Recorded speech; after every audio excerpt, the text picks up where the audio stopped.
Welcome everyone once again, and thank you so much for joining us tonight. I hope you enjoyed your time in the breakout room. I think to start, I'd like to ask all of you to just close your eyes and imagine that you're feeling the warm breeze off the Charles River as you're standing in the roof garden at the top of the Russell Museum. In your left hand, you have one of those fantastic Raffinelli event cocktails in your hand, and you've only had about half of it so far. You're maskless and you're having just a great evening.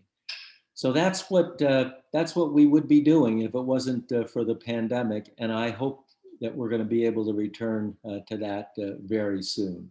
So if you're now appropriately relaxed, let me just say a few words about the year in review, so to speak.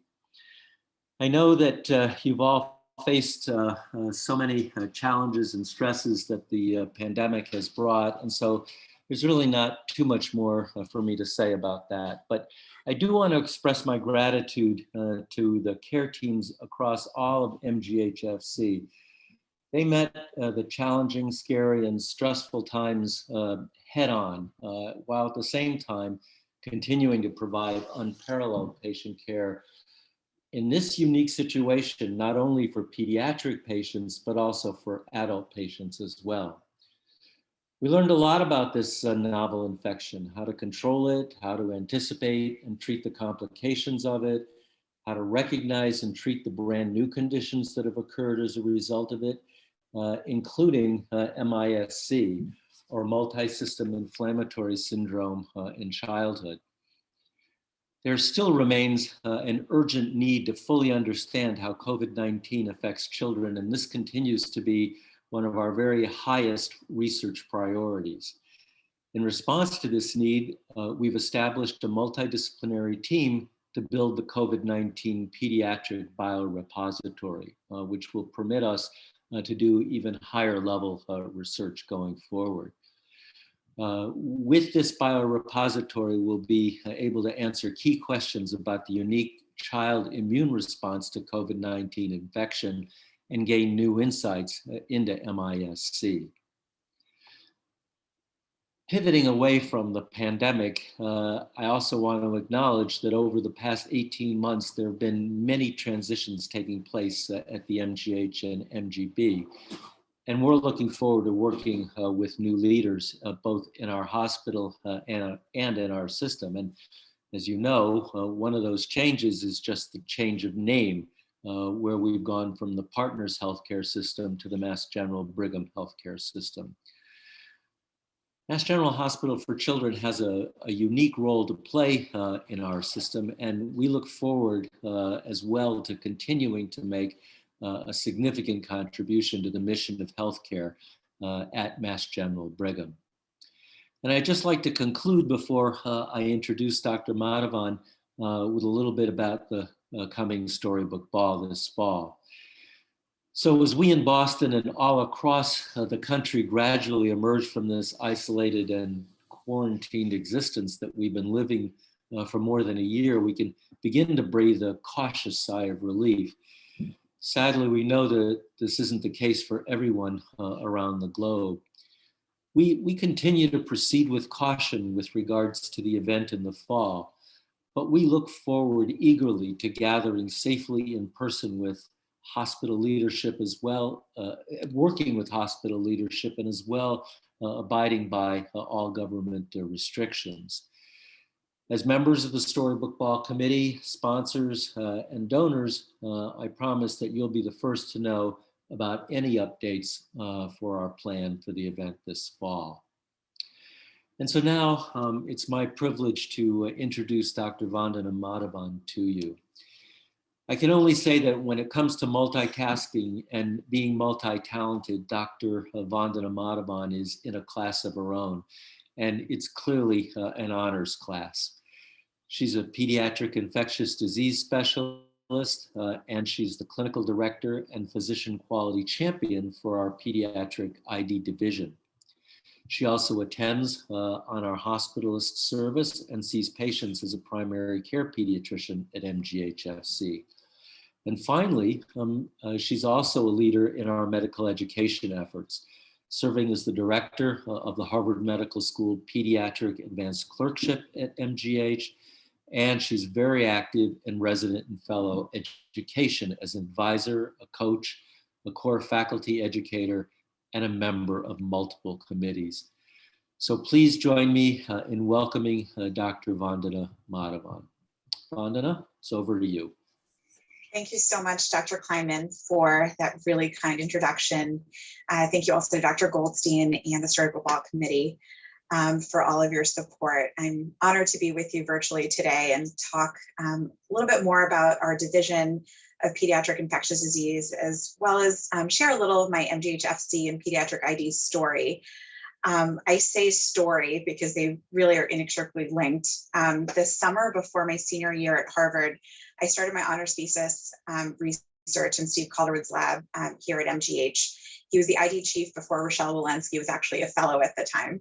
I was already applying to medical school, was quite set on pediatrics after having done years of volunteering with and tutoring children, and had met many pediatricians as well as basic science researchers, but this was my first time meeting infectious disease clinicians. And I remember how all of them just talked about how neat and fascinating the field was, and their passion for their work was just so clear. I was really drawn to the ability to solve mysteries, to fix problems, while caring not just for a patient, but their family and even community, depending on the scope of the ID issue.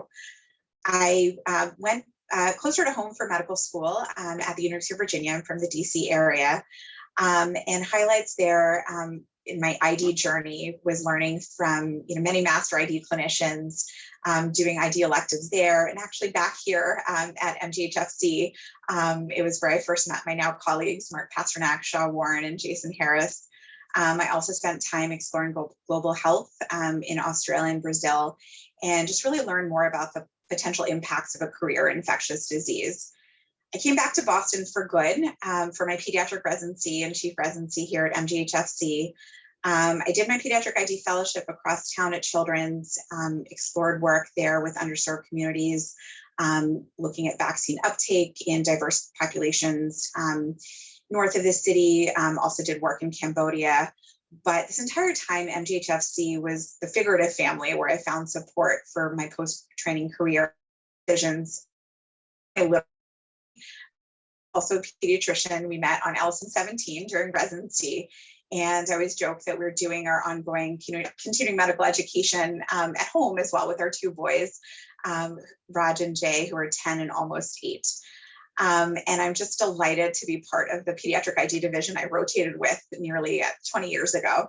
I was trying to figure out if I could not out myself as how old I was, but I figured it's not possible.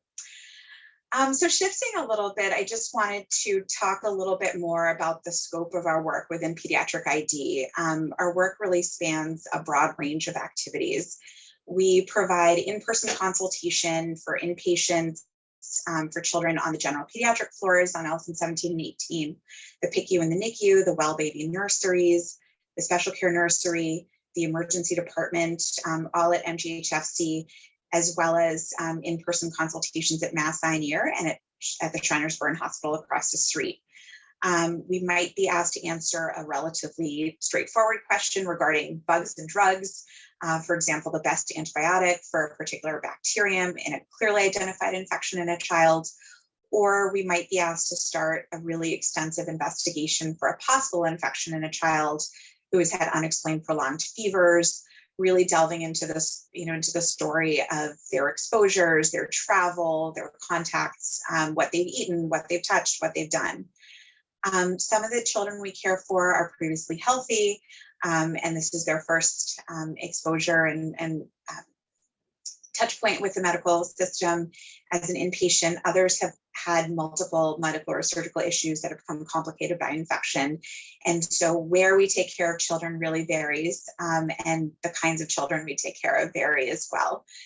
Some children we see only for a few days in the hospital, others for a few weeks to months while we treat their active infection and potential complications. And we develop long-term relationships with others who may have underlying immunodeficiencies or other conditions that raise their risk of frequent infections. Several of us also see patients in the outpatient setting as well. We may see patients in follow-up after their admissions for ongoing monitoring of their response to treatment or for side effects. For example, a child with osteomyelitis, a deep bone infection, or Lyme disease. We may see new patients and their families for evaluation and counseling. For example, a child with mono or mononucleosis or Epstein-Barr virus infection who has prolonged fatigue and the question of another infection. Our work also encompasses helping develop departmental and hospital policies on clinical care for children with infections, advising on infection control, resident and student education in ID, and community advocacy. We all wear multiple hats within ID and within the larger hospital community, whether it's other clinical work in other divisions, research, or leadership in our hospital, within a hospital setting, as we serve as the nexus for pediatric ID within MGH proper, as well as the larger Mass General Brigham community and affiliated practices. All of this work, of course, grew exponentially and became even more evident during the COVID-19 pandemic. We often heard about and talk about the building a plane as we're flying it metaphor, but I often likened this time as building a vehicle and not being sure if we need a plane, a boat, or a tank. We learned about a brand new virus, its differential effects in children, especially compared to other respiratory viruses such as influenza. We learned about multisystem inflammatory syndrome in children that Dr. Kleinman talked about, how best to diagnose these illnesses, how best to treat them, how best to follow these children and advise their families about what to expect. We developed clinical pathways, infection control guidelines galore, advised other divisions and practices on their workflows. We also serve as community advocates, whether educating our peers, the general community, or legislators to advocate for children. I mentioned that MGHfC has been my figurative family, supporting my career, combining ID, general pediatrics, and medical education. I wear many hats, but the largest and most beloved of this work is within ID. This is my work home. As clinical director, I was the helm of much of the work during the COVID-19 pandemic, giving presentations, writing educational materials, developing, updating pathways, advocating, educating. I continue to work on the inpatient consult service in the general outpatient ID clinic, teaching. I serve on a Pediatric ID Society National Committee on Clinical Affairs.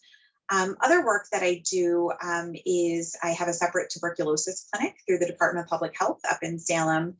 I serve on a state committee for TB elimination, and so clinically and administratively, I focus on optimizing care for children in underserved communities here in Massachusetts. For over 4 years, I've also been growing various telemedicine initiatives within ID as well as in the hospital medicine division. We were doing virtual visits for follow-up care of our established patients as early as 2016. And started providing formal e-consults for fellow physicians advising on various ID questions starting in 2018. The pandemic has just helped increase the adoption and visibility of this work among both the medical community and patients and their families. We've had more physicians doing virtual visits. We've had a larger scope in the types of visits and what care we can offer to people within Boston, Greater Boston, Massachusetts, and within New England as well. We've also been we've just started offering virtual visits to patients admitted at Newton Wellesley as well. I've been able to publish and present nationally about our work with the hopes of increasing children's access to pediatric ID specialists. Some of our work at the national level at PIDS is encouraging more pediatricians to think about pediatric ID as there is a shortage. There's a lot of work looking at the distance that children and their families have to travel to access pediatric ID. So a lot of our telemedicine work is helping alleviate that. Well, hopefully we can encourage more people to go into our field. In conclusion, I'm just excited to continue to champion our work in pediatric ID, move our division forward as we are almost in the post-pandemic era, and highlight pediatric ID's impact on all aspects of children's lives, whether it's their physical health because they're actively fighting a current infection, whether it's their mental well-being by helping optimize a safe return to school, to optimizing their future potential by increasing access to vaccinations and preventive care. So thank you again so much for your time and for your ongoing support of Mass General Hospital for Children. Thank you. Thanks so much, Vandana. That was wonderful. We have time for questions, and you can put them in the chat or raise your hand. I may not see it, but you can try that. Maybe I'll kick off the questions, Vandana, because we're taking off our masks outside. You can be sure the questions will be COVID related. And still people walk by me, and as they walk by, they put their mask on for a second, or they hold their breath, or they walk around the sidewalk because of my scary face. I was just going to say that was happening before the pandemic. So I'm sorry, how do you mute Dr. Kleinman? So I want to know what you think about this, because we know that a lot of people aren't vaccinated, like no child really is vaccinated, and yet we're taking off our masks indoors soon if the governor goes through with this in a couple of weeks. How should we feel? That's a great question. I think we all share the sense of unease. We've been pivoting so often and so much over the last 14, 15 months. And now all of a sudden it seems like, snap of the fingers, and at the end of May, restrictions are going to be lifted. I think it's important to, while all restrictions might be lifted outside of the healthcare settings, outside of congregate settings, outside of schools, et cetera, I think it's important to think about yourself and your family first, and think about individual factors and individual settings, knowing that while restrictions might be lifted elsewhere, the restrictions, the guidelines are based on many, many, many months of data. And we know that outdoor settings are vastly safer than indoor settings. We know that distance is better than, being close. We know that being vaccinated is better. And so I think it will be hard to move away from that muscle memory of like, oh my goodness, you're too close to me. Oh my goodness, like this person doesn't have a mask. But I think it's important to know that while the guidelines were released, it seems to us very suddenly, and the change seems quick. They're based on a very, very large body of evidence that has been coming out for months. But that said, for your individual family, if there are people at higher risk of COVID-19 complications, if there are people who cannot be vaccinated for medical reasons or have to wait because of age, things like that, thinking about, yes, it is being outside, in a, well-spaced out park is very different than going inside into a tiny, intimate restaurant and taking off masks, with a lot of people in a restaurant. So I think it's really important to think about individual factors, but be reassured that guidelines are based on a long, long period of studying the evidence, despite the rapidity that they were released. Great, thanks. Somebody asked the question that's on a lot of people's minds, particularly at MGHfC. When do we expect approval for vaccinations under 12 years of age? And do you have any information on interim data on how those trials are going? Excellent questions. I'll answer the second one first because it's easier. I don't have interim data on specifically the under 12 age group. Patients are being enrolled. They're currently, receiving doses of vaccine. I will say that the data that has been released for the 12 to 15 age group that informed the recommendations to decrease the age of the EUA for the Pfizer vaccine. Whoops, we lost her. Okay. Shadi, are you still here? Can you take over for a second while she dials back in? I have no idea what you're talking about. Was it COVID? What was that again? Yes, actually I can. So I participated last week. I believe it was on Friday. There was like this COCA phone call that they do through the CDC. COCA stands for like community outreach.